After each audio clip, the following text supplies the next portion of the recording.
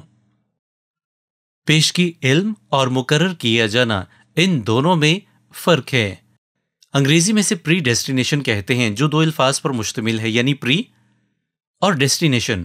اس سے مراد یہ ہے کہ پہلے سے ہی آپ کی منزل کا تعین ہو جانا، کہ آپ جانتے ہیں کہ وہ لمحہ جب آپ خداوند یسوع مسیح کو اپنا نجات دہندہ قبول کرتے ہیں تو آپ کی نجات کا راستہ مکمل طور پر آپ کے لیے محفوظ طریقے سے سامنے ہوتا ہے، جس سے آپ کو کوئی بھی ہٹا نہیں سکتا ہے۔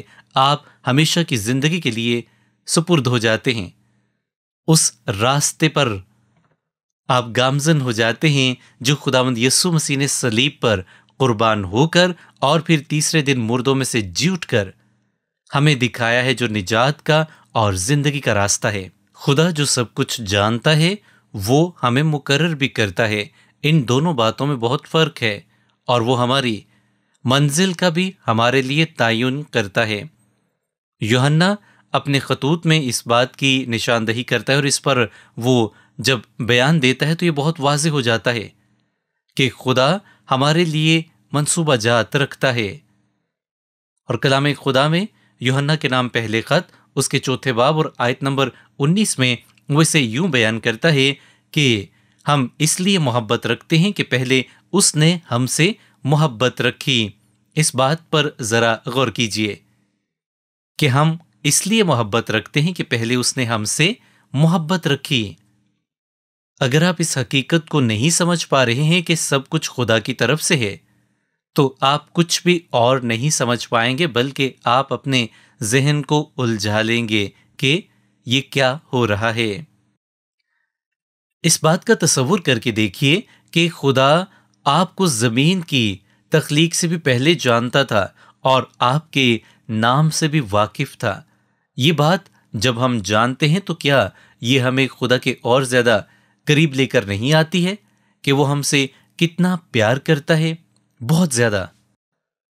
J.A. میڈرز اسکول میں تھا اور اسکول میں اس کی حالت بہت ہی زیادہ خراب تھی، کیونکہ نہ تو اس سے کوئی پیار کرتا تھا اور نہ ہی کوئی اس کے ساتھ کھیلنا چاہتا تھا۔ وہ باسکٹ بال بھی نہیں کھیل سکتا تھا کیونکہ اس کا قد چھوٹا تھا، اور وہ ان حالات میں ایک بری لت کا شکار ہو گیا اور اس نے اپنے آپ کو جنس پرست بنا لیا۔ وہ جنسی بے رحم روی کی طرف گامزن ہو گیا اور وہ چاہتا تھا کہ وہ اس بدی سے چھٹکارا پائے، لیکن کوئی اسے سمجھانے والا نہیں تھا اور نہ ہی خود اسے سمجھ آ رہی تھی کہ وہ کیا کرے۔ پھر ایک دن ایسا ہوا کہ اس کا چرچ میں جانا ہوا۔ اس دن وہاں مبلغ نے افسیوں باب نمبر 1 پر پیغام کو سنایا۔ وہ بہت بہادر انسان تھا۔ یہ نوجوان اس پیغام کو سن کر بہت ہی حیران ہوا کہ خدا نے مجھے چن رکھا ہے، خدا نے مجھے نجات بخشی ہے۔ اس نے اس باب کی تمام آیات کو حرف بہ حرف پڑھا۔ میں جو کہ نکما گنہگار ہوں، میں کمزور ہوں اور خطا کار ہوں اور اس جنس پرستی کی لت میں جکڑا ہوا ہوں، خدا نے مجھے چنا اور وہ ان سب بدیوں کے باوجود مجھے پیار کرتا اور مجھے بچاتا ہے۔ اس نے بیان کیا کہ اس دن کے بعد سے کبھی بھی اس نے زنا نہ کیا اور اپنے آپ کو خداوند کے لیے وقف کر دیا۔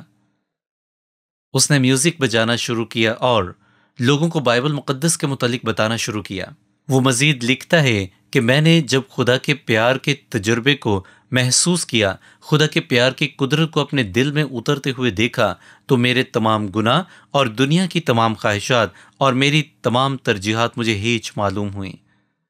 ان سے مجھے نفرت ہو گئی اور میں نے اپنے آپ کو خدا کے پیار میں پیش کر دیا، اور اس کے بعد سے میری زندگی کبھی بھی پہلے جیسی نہ رہی تھی۔ جب ہم اپنی روزمرہ زندگی میں کلام میں بیان کیے گئے خدا کے وعدوں کو سامنے رکھتے ہیں تو ہم اس کے پیار کو محسوس کرتے ہیں۔ اس نے ہمیں چنا ہے زمین کے لیے نہیں، بلکہ اس آنے والی زندگی کے لیے، تاکہ ہم اسے حاصل کر سکیں اور اس میں داخل ہو کر ہمیشہ کے لیے اس کے خاندان کا حصہ بنیں اور ہمیشہ ہمیشہ ابدی زندگی پائیں اور اس کے پیار کو محسوس کریں۔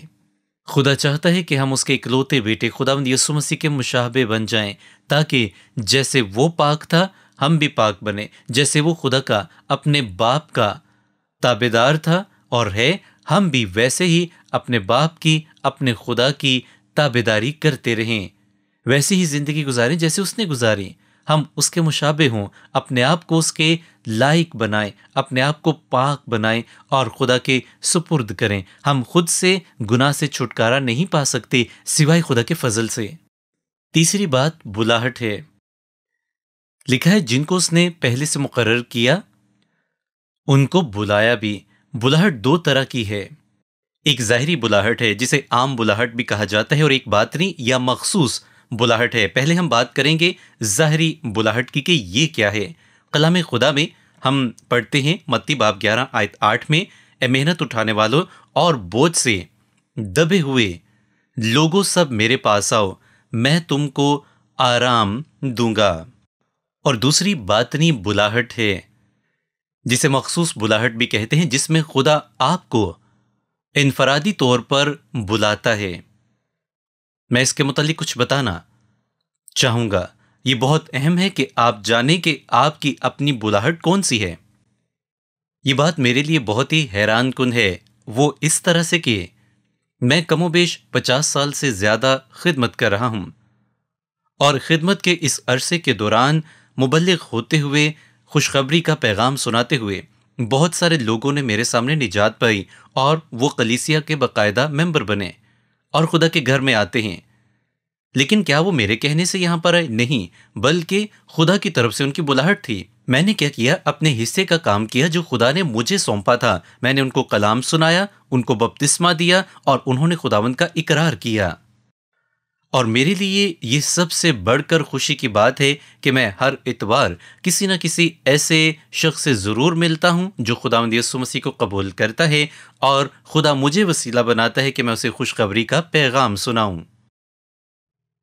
یاد رکھیں کہ ہم خود سے، اپنی قوت سے کبھی بھی اپنے آپ کو دوزخ کے عذاب سے بچا نہیں سکتے ہیں، نہ ہی اپنے اچھے کاموں کے اور اچھی سوچوں کے سبب سے، بلکہ اس کے لیے ہمیں خدا کی ضرورت ہے، اور خدا ہمیں بلاتا ہے اور ہماری بلاہٹ کو وہ سنتا اور قبول کرتا ہے، اور پھر وہ دوسرے اپنے مخصوص لوگوں کو استعمال کرتا ہے تاکہ وہ ان کے لیے خدا کا پیغام ان تک پہنچائیں، خوشخبری کا پیغام انہیں سنائیں وہاں پر جہاں پر ضرورت ہے، اور اس کے لیے خدا مختلف لوگوں کا استعمال کرتا ہے، ان کو بلاتا ہے اور انہیں بھیجتا ہے۔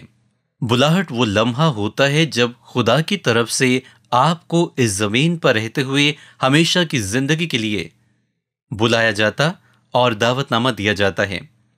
کیا آپ اس چیز کو سمجھ رہے ہیں؟ اگلی اہم بات جو کہ میں آپ کو بتانا چاہتا ہوں وہ یہ ہے کہ آپ کا راست باز ٹھہرائے جانا۔ ایک بات واضح رہے کہ راست باز ٹھہرائے جانے سے مراد یہ نہیں ہے کہ آپ نے کبھی بھی اپنی زندگی میں کوئی گناہ نہیں کیا ہوگا، بلکہ ہم انسان ہیں اور ہم سب گنہگار بھی ہیں۔ رومیو باب 8 آیت نمبر 30 بیان کرتی ہے، اور جن کو اس نے پہلے سے مقرر کیا ان کو بلایا بھی، اور جن کو بلایا ان کو راست باز بھی ٹھہرایا، اور جن کو راست باز ٹھہرایا ان کو جلال بھی بخشا۔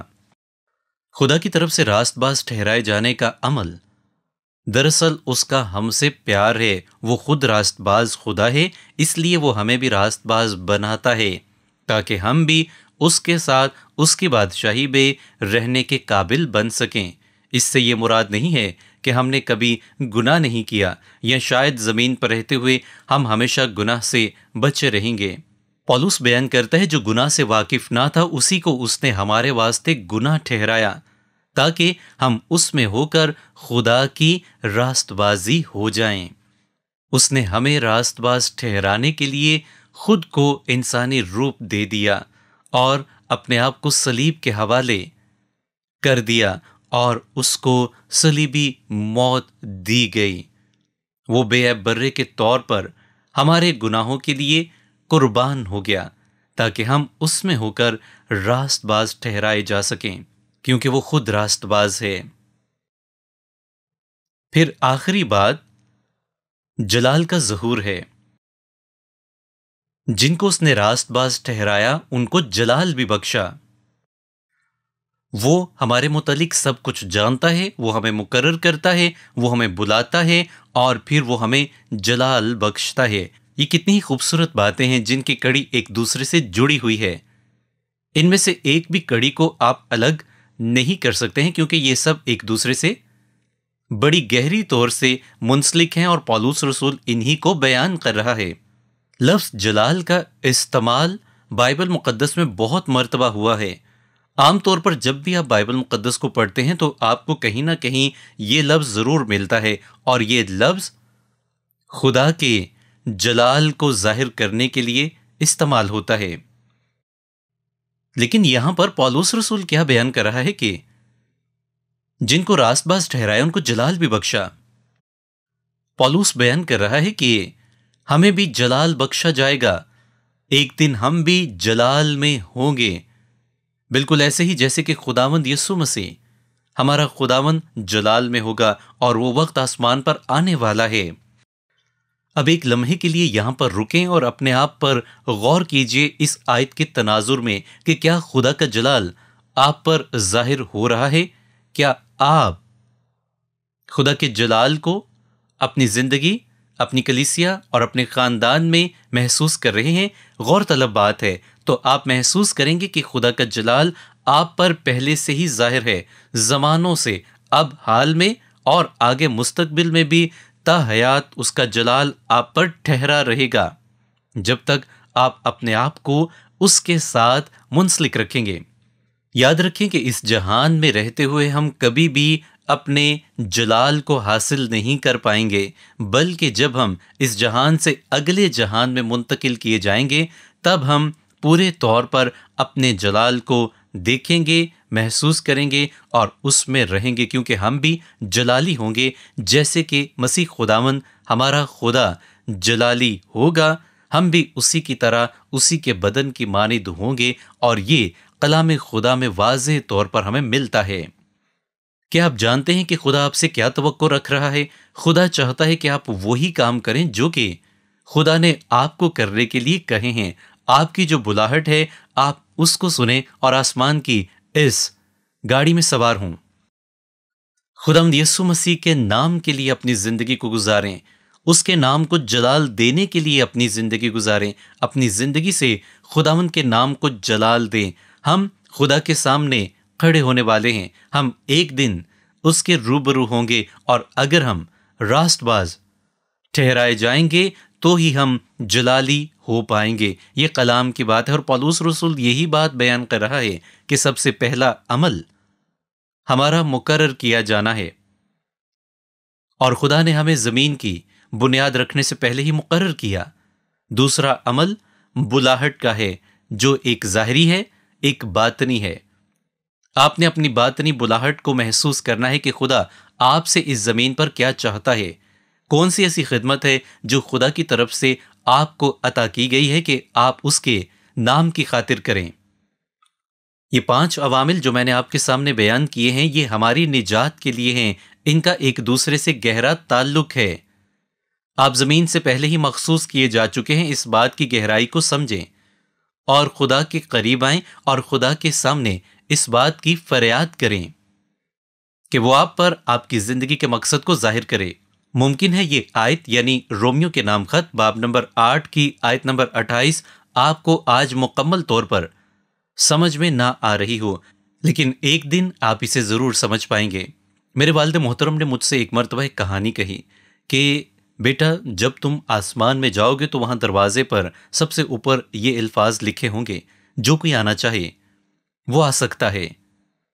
اور پھر انہوں نے کہا، جب تم اس دروازے سے اندر داخل ہوگے اور مڑ کر دیکھو گے تو اس کے اندر کی جانب لکھا ہوگا، وہ جو دنیا کی بنیاد سے پہلے چن لیے گئے ہیں۔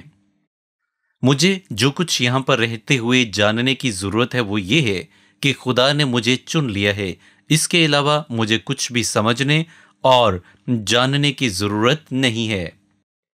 کچھ لوگ اس پیغام کو سن کر ایک خاص نظریہ رکھیں گے، جیسا کہ اب بھی بہت سارے لوگ رکھتے ہیں، اور آپ بھی جو سن رہے ہیں، ممکن ہے آپ کے بھی ذہن میں یہ سوال امڑ آئے کہ ٹھیک ہے، جب خدا نے سب کو چن لیا ہے تو پھر کسی کو بھی کلام کی خوشخبری کو سنانے کی ضرورت نہیں ہے، کیونکہ خدا نے تو پہلے سے ہی سب کو چن رکھا ہے۔ تو اس سے کوئی فرق نہیں پڑتا ہے کہ کوئی کسی کے پاس بائبل مقدس کو لے کر جائے اور اسے کلام کی خوشخبری کو سنایا جائے۔ یہ سوچ درست نہیں ہے، اور اس کی ایک وجہ ہے، کیونکہ خدا جس نے زمین اور آسمان کو تخلیق کیا ہے، وہ ہمیں یہ حکم بھی دیتا ہے کہ پس تم جا کر سب قوموں کو شاگرد بناؤ اور ان کو باپ اور بیٹے اور روح القدس کے نام سے بپتسمہ دو، اور ان کو یہ تعلیم دو کہ ان سب باتوں پر عمل کریں جن کا میں نے تم کو حکم دیا ہے، اور دیکھو میں دنیا کے آخر تک ہمیشہ تمہارے ساتھ ہوں۔ یہ وہی خدا ہے جو ہمیں ایسا کرنے کے لیے کہتا ہے، اور ہم جب اس کے کہے کے مطابق عمل کرتے ہیں تو اپنی بلاہٹ کو پہچانتے ہیں جو کہ وہ ہمارے لیے مخصوص کرتا ہے۔ جی ہاں، کچھ لوگ یہ بھی مانتے ہیں کہ ہمیں خدا کے کلام کی منادی نہیں کرنی چاہیے، یہ خدا کا منصوبہ اور اس کا کام ہے۔ کیا آپ نے کبھی غور کیا ہے کہ میں ہمیشہ اپنے کلام میں منادی کرتا ہوں، اس بات کا اعلان کرتا ہوں کہ آئیے خداوند یسوع مسیح کو قبول کیجئے، اسے اپنا شخصی نجات دہندہ قبول کریں، کیونکہ یہ خدا کی طرف سے ہم پر ذمہ داری عائد ہے. یہ مسیحی ہوتے ہوئے ہمارے لیے خدا کی طرف سے بلاہٹ ہے. ہم نے خدا کے کلام کو اپنے تک محدود نہیں رکھنا ہے، بلکہ اسے دوسرے لوگوں تک لے کر جانا ہے، تاکہ خدا آپ کے وسیلے سے جن کو بلانا چاہتا ہے ان کو اپنے پاس لے کر آئے. ٹرین کی 2 پٹریوں کا تصور کیجیے. ٹرین کی ایک پٹری خدا کی قدرت اور اس کا پیار اور اس کا دیا گیا کلام ہے، جبکہ دوسری پٹری آپ کی آزاد مرضی ہے. اور اگر آپ غور کریں گے تو ایک مقام پر جا کر یہ دونوں پٹریاں آپ کو ایک دوسرے سے منسلک ہوتی ہوئی نظر آئیں گی. دراصل انسان ہوتے ہوئے جب ہم اپنے آپ کو خدا کی مرضی کے تابع کر دیتے ہیں تو ابدیت میں ہم اس کے ساتھ ایک دن منسلک ہو جاتے ہیں. میں نہیں جانتا کون کون وہاں جائے گا. یہ ایسی 2 اہم باتیں اور ایسے 2 اہم قوانین ہیں جن کے متعلق بائبل مقدس ہمیں بیان کرتی ہے، یعنی ایک خدا کا کلام اور دوسرا ہماری آزاد مرضی. ٹرین کی دونوں پٹریاں کبھی بھی جڑتی نہیں ہیں، لیکن اگر ظاہری طور پر آپ ان کے بیچ میں کھڑے ہوں تو ایک مقام پر جا کر آپ کو یہ ایک دوسرے کے ساتھ جڑی ہوئی نظر آئیں گی. دراصل یہ ہمارے لیے اس زمین پر رہتے ہوئے ابدیت کی نشانی ہے. جب ہم اپنے آپ کو خدا کے کلام کے ساتھ ساتھ چلاتے ہیں تو ایک مقام پر آ کر ہم اس کے ساتھ جڑ جاتے ہیں. کلام مقدس میں بیان ہے، غیر قوم والے یہ سن کر خوش ہوئے اور خدا کے کلام کی بڑائی کرنے لگے، اور جتنے ہمیشہ کی زندگی کے لیے مقرر کیے گئے تھے ایمان لے آئے. غور کریں، لکھا ہے جتنے ہمیشہ کی زندگی کے لیے مقرر کیے گئے تھے ایمان لے آئے. جتنے لوگ ایمان لے کر آتے ہیں وہ پہلے سے ہی مقرر شدہ ہیں. آپ بھی مقرر شدہ ہیں، اور جب آپ خدا کے کلام کو کسی کے پاس لے کر جاتے ہیں تو آپ اپنی ذمہ داری کو پورا کر رہے ہوتے ہیں، لیکن خدا نے اس فرد کو جو کہ ایمان لانے والا ہے پہلے سے ہی مقرر کر دیا ہوا ہے کہ وہ ایمان لے کر آئے گا، اور اس کے لیے اس نے آپ کو وسیلہ بنایا. جب ہم خدا کی قدرت اور اس کے پیار کو محسوس کر لیتے ہیں تو پھر ہمارے لیے سب سے بڑھ کر خدا کی مرضی کو پورا کرنا ہوتا ہے. اور وہ تمام باتیں جو کہ مجھے ابھی سمجھ نہیں آ رہی ہیں، میں ان کے لیے پریشان نہیں ہوں، کیونکہ میں سب نہیں جان سکتا، لیکن میں یہ جانتا ہوں کہ میرا خدا سب کچھ جانتا ہے.